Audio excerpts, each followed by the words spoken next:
Iowa's Republican Representative Steve King seems to be emboldened by Trump's transparent bigotry lately, and he's been openly celebrating white supremacy quite a bit. His racism was front and center in a recent New York Times piece, which somehow surprised conservatives like Ben Shapiro, who have had their head in the stand when it comes to their right-wing peers. Anyone who's paid even a tiny bit of attention to Representative King's antics is fully aware of his racial ideology. But it wasn't until Trip Gabriel published his piece in the Times that someone or some of the more stubborn geniuses on the right finally believed King when he told the world who he really is. The Times sums up King's racism by listing who he chooses to applaud and share company with. Representative King made national headlines for endorsing a Toronto mayoral candidate with neo-Nazi ties and for meeting with a far-right Austrian party accused of trivializing the Holocaust. On Twitter, he follows the Australian anti-Semitic activist who proposed hanging a portrait of Hitler in every classroom. But it wasn't just about how the Times characterized King. His own quotes were telling, especially when he said, quote, "White nationalist, white supremacist, Western civilization, how did that language become offensive? Why did I sit in classes teaching me about the merits of our history and our civilization?" Look, the fact that King even has to ask that question says a lot about him. When did white supremacists become offensive? Gee, I don't know. Maybe it was when, according to the Equal Justice Initiative, 4,084 African Americans were lynched between 1877 and 1950 for the sole purpose of enforcing white supremacy in the United States. You know, when black victims were shot repeatedly, burned alive, forced to jump off bridges, hanged and dragged behind cars. Yeah, that sounds pretty offensive to me. Maybe that example goes too far back in time. So let's give King a more recent example. There was the murder of Heather Heyer, a protester who was intentionally run over by a white supremacist in Charlottesville, Virginia in 2017. Kind of offensive, don't you think? During his interview with the Times, King reflected on the racial and gender diversity of the Democratic Party and said, quote, "You could look over there and think the Democratic Party is no country for white men." King is extremely paranoid about the replacement of white men. He fears becoming the minority. And the fact that he thinks that way is actually well documented. For example, in March of 2017, he tweeted his support for a right-wing politician in the Netherlands named Geert Wilders, who proposed shutting down mosques and even led his supporters in a chant repeating, "Fewer, fewer Moroccans." Doesn't even rhyme, but anyway. In his tweet, King wrote, "Wilders understands the culture and demographics of our destiny. We can't restore our civilization with somebody else's babies." And when there was some pushback on those comments, did he backtrack and apologize? Did you misspeak, and what did you mean when you wrote that? No, Tucker, I didn't misspeak at all. I said exactly what I meant. And this is a message over to Europe, over to the Netherlands, a message to Geert Wilders, who does understand this. But the birth rates in especially Western Europe, but also Eastern Europe and in the United States, all of Western civilization have gone down below the replacement rate, with the exception of Israel, as the only Western civilization, first world country that has a birth rate that's above their death rate. And so we have to do something to increase our birth rate, or the vacuum that's created will be filled by people that don't believe in our values here in Western civilization. Even before that 2017 tweet, King had included Wilders in a previous post where he wrote, quote, "Cultural suicide by demographic transformation must end." Gee, I wonder what he means there.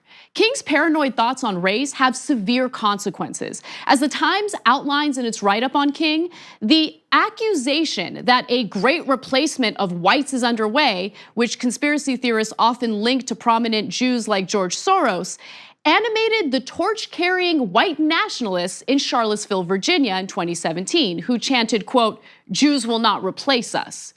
King has never seen the value of various cultures coming together to contribute to the incredible diversity of the United States. In fact, he minimizes other non-white cultures consistently, saying things like, "What does this diversity bring that we don't already have? Mexican food? Chinese food? Those things, well, that's fine, But what does it bring that we don't have that is worth the price?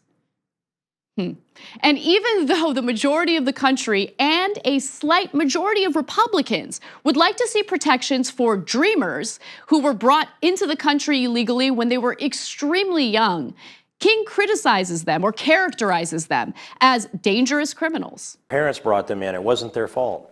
It's true in some cases, but they aren't all valedictorians. They weren't all brought in by their parents. For everyone who's a valedictorian, there's another 100 out there that they weigh 130 pounds and they've got calves the size of cantaloupes because they're hauling 75 pounds of marijuana across the desert. Of course, like most pathetic racists, King will deny that he's racist, which I never really understood. If you think the white race is supreme, you're a racist, genius. He tries to veil his clear racism by substituting the word race with culture in his statements. But come on, does he really think that leads to plausible deniability, especially when he sometimes slips up and talks about how much better white people are to everyone else? Here he is making that very point during the 2016 general election. I'd ask you to go back through history and figure out where are these contributions that have been made by these other categories of people that you're talking about. Where did any other subgroup of people contribute more to civilization? Than white people?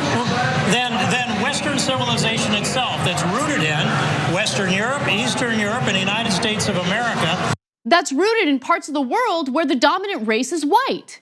And then there was the time he defended the use of the Confederate flag, which he proudly displayed on his own desk, even though he's a lawmaker from Iowa. Iowa was part of the Union and fought against the Confederates in the Civil War, in case you didn't know. Anyway, during that whole spiel, King decided to also defend swastikas. When I go to Germany and they've outlawed the swastika, I look at them and I think, we have a First Amendment. That can't happen here in the United States because we're open enough. Yeah, so have I given you guys enough examples to prove who Steve King really is? I mean, he's been telling everyone over and over again that he is a white supremacist and that he is afraid of whites becoming the minority. The only time he's inclusive is when he wants to demonize every group that's not white and Christian, including Muslims, Jews, blacks, and Mexicans. Again, when someone tells you who they are, believe them. But it took a lot for Ben Shapiro, a devout conservative Jewish commentator, to finally accept it. Now, Shapiro has been making excuses for King's behavior, and his go-to tactic is to brush off accusations of racism as nothing more than libs trying to silence those they disagree with. Are some people quick to label others as racist? Sure. But Shapiro's knee-jerk reaction to automatically assume that there's some sort of left-wing conspiracy to label non-racists as racist is absolutely ridiculous. And so when you read the headlines today, and when you see people immediately jumping to Steve King is a racist, or what Steve King said here anyway is racist, just do yourself a favor and do your own research on this stuff. Isn't it funny how he tells everyone else to do their research when he didn't bother to follow his own advice? Look, we all get things wrong time to time, and I don't judge people too harshly if they misspeak or get a fact wrong. It's all right. But there's a wealth of evidence that proves King has problematic views on race. I just shared some of them with you. Shapiro was either too blind to see it or didn't bother to look it up at all. Here he is defending King again in 2017. We attempt to be fair-minded and objective and honest as we can be here on the program in line with conservative principles. And I'm not just going to bend over backwards and say that the guy said something racist when we can all look at the tape ourselves and determine who's lying here. Is it King or is it the media who are lying about him? Now, to give Shapiro some credit, he changed his mind following King's interview with the Times. Sort of. He essentially updated an old post on the Daily Wire about King, where he interpreted the representative's comments about how we, quote, can't restore our civilization with somebody else's babies as possibly racist or just a big misunderstanding.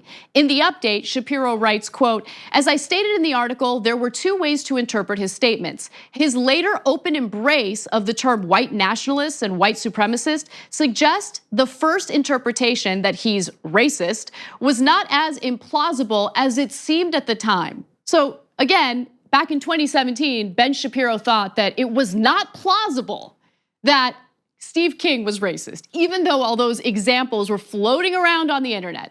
Again, look, credit to Shapiro for changing his mind. It's Really, I mean it. I mean, he probably should have believed Andrew Anglin, the neo-Nazi founder of the Daily Stormer, when he said, quote, "Steve King is basically an open white nationalist at this point." But then again, maybe he never came across that quote because he allowed his personal feelings about Steve King to get in the way of the facts that are obvious to everyone else. Didn't have time to do his research. Maybe that's a possibility, but seems like it was more about his own personal feelings getting in the way of the facts. You never have to miss another episode of No Filter by ringing the bell below. You'll get notified whenever we publish something new. And don't forget to join TYT and download the TYT Plus app today. Download our TYT Plus app on your iPhone or head over to tyt.com/join.